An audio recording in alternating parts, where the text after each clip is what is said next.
미국 일라이 릴리 제약회사가 개발한 알츠하이머 치매 실험 신약 도나네맙이 초기 치매 진행을 35% 억제하는 효과가 있는 것으로 밝혀졌습니다. 릴리사가 6월 말까지 미국 FDA에 도나네맙의 정식 승인에서 신청할 예정이다라고 보도가 나왔는데요. 지금까지 승인을 받은 치매 신약들과 비교하면 가장 좋은 3상의 임상 결과다라는 평가까지 나오고 있습니다. 오늘 이로 인해서 치매 관련주들 급등하고 있는데요. 관련 이야기 나눠보겠습니다.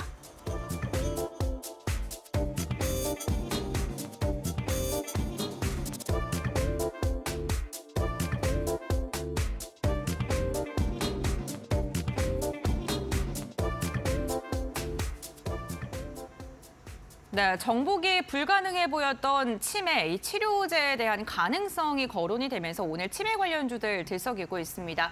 관련 이슈 한번 짚어볼 텐데요. 유셉, 네. 이젠 치매까지 정복하는 세상이 다가오는 겁니까? 네. 그러게요.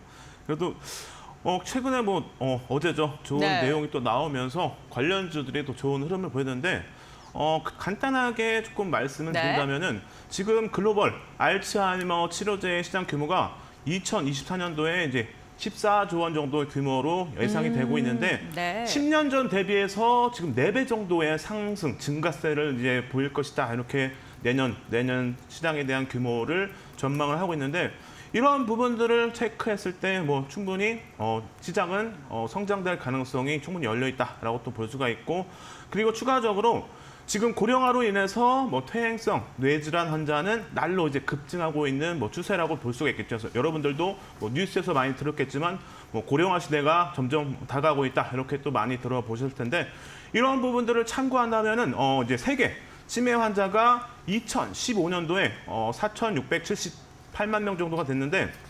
2030년도에는 7,469만 명 정도로 예상이 되고 있고 2050년까지는 1억 3,145만 명 정도로 예상이 되고 있기 때문에 이런 부분들을 참고한다면은 충분히 알츠하이머 시장 성장세가 상당히 기대된다라고 또 볼 수가 있겠죠. 그리고 추가적으로 FDA의 승인을 받은 치매 신약들과 이제 비교한다면은 가장 좋은 3상 임상 결과라는 이런 부분도 있는데 지금까지 임상 승인을 받은 FDA의 승인을 받은 약이 5개 정도가 된다고 해요. 그래서 그런 약들보다 임상 결과가 너무 좋기 때문에 이런 부분들을 참고한다면은 충분히 관련주들 그리고 추가적으로 한번 상승세를 기대해 볼 수 있다라고 좀 말씀을 드리도록 하고 여기에 추가적으로 더 한 가지 말씀드리면 지난 1월에 FDA의 승인을 받은 바이오젠의 에자이 제약회사의 레카네맙 이게 치매 진행을 27% 지연시키는 효과를 발표를 했는데 이것보다 이제 더 높은 이제 30% 정도가 넘는 수치이기 때문에 이러한 부분들을 참고했을 때 아무래도 올해 충분히 FDA 승인을 받을 가능성이 높겠죠. 그래서 이런 부분들을 참고했을 때 관련주들 한번 볼 필요가 있고 추가적으로 한번 이슈를 기대해 볼 만하다라고 정리를 해드리도록 하겠습니다. 네, 알겠습니다. 치매 관련주들에 대해서 어쨌든 영향을 받을 수밖에 없다라고 이야기해 주시면서 접근해봐도 괜찮다라고 말씀해 주신 것 같은데 그렇다면 치매 관련주들이 단기적인 상승으로 그칠지 아니면 릴리의 호재를 그대로 받아서 이제 앞으로 시장이 개화가 되고 지속적으로 수혜를 받을 수 있을지도 궁금하고요. 그렇다면 또 어떠한 종목 좀 눈여겨보면 좋을지도 궁금합니다. 네, 오늘 우선 관련주로 해서 좀 움직이는 흐름을 보이고 있는데 네. 그 전에 조금 정리를 해드린다면은 아무래도 직접적인 수혜 가능성보다는 우리 시장에 있는 이제 제약바이오들은 관련주는 아무래도 좀 간접적인 영향을 볼 수 있고 네. 추가적으로 이제 아무래도 글로벌 알츠하이머 이제 관련해서 릴리 회사와 이제 추가적인 기술 이전 또는 판권 확보 이런 부분들에 대한 이슈가 또 나올 가능성이 있겠죠. 그래서 이런 부분들이 아무래도 주목할 부분이다라고 좀 말씀을 또 드리도록 하고 그리고 이제 우리나라에서 관련주에서 볼 만한 내용들 한번 정리를 할 텐데 첫 번째 종목 기준에서는 메디프론 오늘 네. 상한가를 지금 기록을 했는데 네. 메디프론 간단하게 좀 정리를 해드리면 알츠하이머병 치료제 및 치매 조기 진단 키트를 개발을 했고 알츠하이머병 치료 억제제와 신약 후보물질에 대한 다국적 제약사인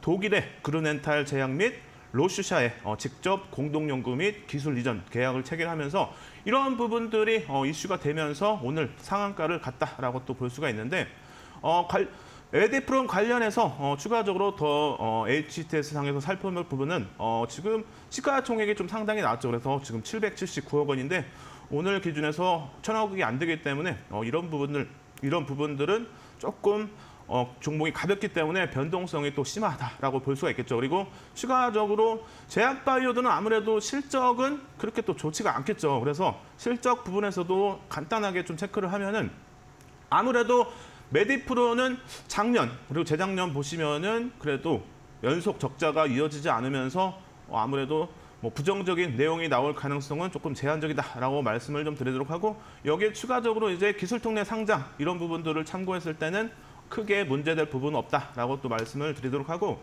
차트상에서 간단하게 또 정리를 해드리면은 오늘 뭐 일본 기준에서 거래량 기준에서는 대략적으로 지금 250만 주 정도가 거래량이 수반되면서 단시간 만에 상한가에 도달을 했는데 내일 뭐 추가적으로 반등이 이어지려면은 최소 한 300만 주 이상은 수반이 돼야겠죠. 그래서 단기적으로 길게 볼 건 아니고 단기적으로 이제 거래량 기준에서 300만 주 이상 수반이 된다. 그렇다면은 내일 기준에서 한번 공략은 가능하다. 그래서 짧게 보시는 거를 좀 권해드리도록 하겠습니다. 네, 알겠습니다. 메디트론 같은 경우에는 내일 거래량 체크가 좀 동반돼야 될 것 같습니다. 그 부분 말씀해 주셨고 또 다르게 체크해볼 만한 종목이 있을까요? 네, 뭐 관련주에서 또 볼만한 종목이 있긴 한데요. 네. 바로 이제 퍼플바이오. 퍼플바이오도 기술특례 상장 기업이기 때문에 실적은 뭐 이제 5년 연속 적자가 네. 이어지긴 하지만 피플바이오요? 네, 네. 그렇죠. 퍼플바이오. 네, 크게 문제될 부분은 없다라고 또 말씀을 드리도록 하고. 자, 퍼플바이오 기준에서 뭐 퇴행성 뇌질환 조기 진단 의료기기 이제 업체로 볼 수가 있는데요.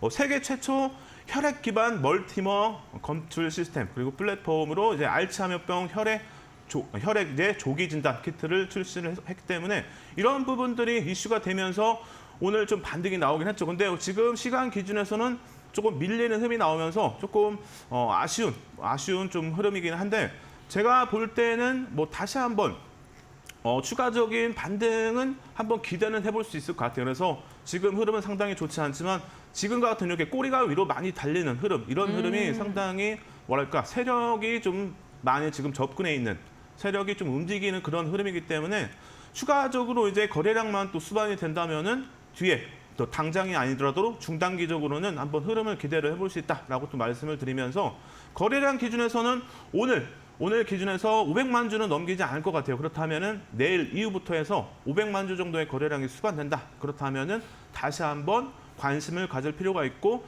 짧게 공략도 가능하다라고 말씀을 드리면서 피플바이오 이렇게 정리를 해드리도록 하겠습니다. 네, 알겠습니다. 피플바이오 한번 체크를 해봤습니다. 오늘 윗꼬리를 길게 달면서 내려왔는데요. 내일도 거래량 체크 잘 하시면서 다음 주에 거래량 체크 잘 하시면서 대응을 좀 해보시면 좋을 것 같습니다. 그렇다면 또 다르게 체크해볼 종목이 있을까 한번 확인해 볼 텐데요. 종목들이 치매 관련 종목들이 너무나도 많습니다. 그렇다면 또 다르게 확인을 해볼 종목 어떤 게 있을까요? 네, 뭐 추가적으로 네. 더 이제 보시면은 마이크로 디지털도 관련주에서 또 볼 수가 있는데 관련 종목입니까? 네, 네. 예, 간단하게 말씀드리면은 뭐 진단 분석 완전 자동화를 이제 구현해서 흑광과 발광 측정이 가능한 전자동 면역 분석 시스템 다이아몬드를 이제 개발 및 생산을 해서 치매 진단 전문 업체인 바로 이전에 말씀드린 피플바이오에 공급을 하면서 이런 부분들로 인해서 오늘 관련주에서 좀 반등이 나왔다라고 볼 수가 있는데 마이크로 디지털도 실적은 5년 연속 적자가 이어지긴 하지만 앞에 말씀드렸듯이 기술특례 상장 기업들은 기술특례 상장 이후부터 해서 5년 동안의 유예 기간이 있기 때문에 이런 부분들은 크게 문제가 되지 않는다라고 말씀을 좀 드리도록 하고 자 피플바이오 기준에 마이크로 디지털 기준에서 보시면은 오늘 또 윗꼬리가 많이 달리면서 지금 일본 기준에서는 60일 선에서 이제 지지가 좀 됐죠. 근데 추세가 상당히 글쎄요 좋지는 않은 것 같은데 거래량 기준에서 보시면은 이제 뭐 한 158만 주 정도가 지금 수반이 되고 있는데 그렇다면은 뭐 내일 기준에서 한 뭐 200만 주 정도 거래량이 수반된다면은 당장 다시 한번 또 반등 또 기대해 볼 수 있고 이런 종목들은 조금 뭐랄까 길게 보기보다는 단기적으로 보시라고 다시 한번 말씀을 드리면서 마이크로 디지털도 이렇게 정리를 해드리도록 하겠습니다. 네, 어쨌든 전체적으로 좀 단기적인 접근이 유효하다라고 언급을 해주시는 것 같습니다. 네, 그렇다면 또 다른 종목들도 확인해 볼 텐데요. 아이큐어 같은 경우에도 치매 관련 이슈가 나올 때 좀 강력하게 상승력이 나오는 종목이잖아요. 기술력도 있고요. 이 종목 같은 경우에는 어떻게 바라보시나요? 네, 아이큐어도 기술 특례 이제 상장 기업이기 때문에 네. 실적 기준에서는 크게 우려할 부분은 없다라고 또 말씀을 드리도록 하고 아이큐어 기준에서 지금 한양대학교 약학대학과 이제 치매를 포함한 신경계 질환 치료제를 공동으로 연구를 진행하면서 이런 부분들을 참고할 이제 필요가 있고. 도나 폐질 성분의 치매 치료제인 뉴토인을 이제 판매를 하고 있기 때문에 관련주로 해서 오늘 움직임을 보였다라고 이제 말씀을 좀 드리도록 하고 아이큐어 같은 경우에는 기술적 흐름은 상당히 한번 추가적인 반등을 좀 기대해 볼 수 있는 그런 흐름인 것 같아요. 그래서 아이큐어 기준에서 오늘 거래량 기준에서는 뭐 300만 주 정도의 거래량이 수반됐는데 그렇다면 뭐 내일 기준에서는 뭐 강하게 뭐 한 500만 주 정도 거래량 수반된다면 제가 볼 때는 추가적인 탄력을 한번 기대를 해볼 수 있다라고 말씀을 드리면서 아이큐어 간단하게 정리를 해드리도록 하겠습니다. 네, 아이큐어까지 확인해 봤습니다. 지금 저희가 4가지 종목에 대해서 언급을 해드리고 있고요. 치매 관련주들 모멘텀도 많이 갖고 있고 그리고 단기적으로 접근에 대한 이야기가 지속적으로 나오고 있는데 조금 더 자세한 이야기 궁금하신 분들께서는 노란톡에 입장을 해보시는 것도 좋을 것 같습니다. 마지막으로 한 가지만 더 들어보죠. 어떤 종목이 있습니까? 한 종목 선정하신다면.